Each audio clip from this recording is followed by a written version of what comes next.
La 10e étape du Tour de France, partie de Vulcania en Auvergne, s'est terminée sous une chaleur étouffante. Oui, à Issoire, la sous-préfecture du Puy-de-Dôme, et c'est une victoire de l'Espagnol Bilbao, Martin Lange. Oui, une victoire basque même, Hélène, celle de Pello Bilbao, donc une petite revanche pour celui qui s'était préparé pour le grand départ au Pays Basque, chez lui à Bilbao.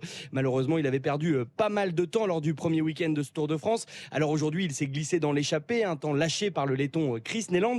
Il est revenu dans les derniers kilomètres pour s'imposer au sprint devant l'Allemand Zimmermann. Très ému sur le podium, Bilbao levait un doigt vers le ciel, un hommage à son ancien coéquipier Gino Meder, son directeur sportif Javier Florencio. Avec sa victoire avec Pello, je sais que lui connaît bien et il fait pour Gino, non? C'est pour Gino, 100%. Mader, décédé quelques semaines avant le départ du Tour, suite à une terrible chute en Suisse, et qui courait dans la même équipe que l'Espagnol, la Bahrain Victorious. Et cette 10e étape, Martin, a été marquée par une chaleur terrible pour le peloton. Oui, Hélène, plus de 37 degrés ici à Issoire, et après la journée de repos hier, c'est très difficile de relancer la machine sous cette chaleur. Les Français notamment ont souffert. Romain Bardet, 10e du général, ou encore David Gaudu, 8e, est distancé au tout début de l'étape et qui peut remercier son équipe Groupama FDJ de l'avoir ramené dans le peloton. Écoutez. J'ai fait un bon petit coup de chaud au départ, donc je suis concentré sur ma respiration, sur mon effort.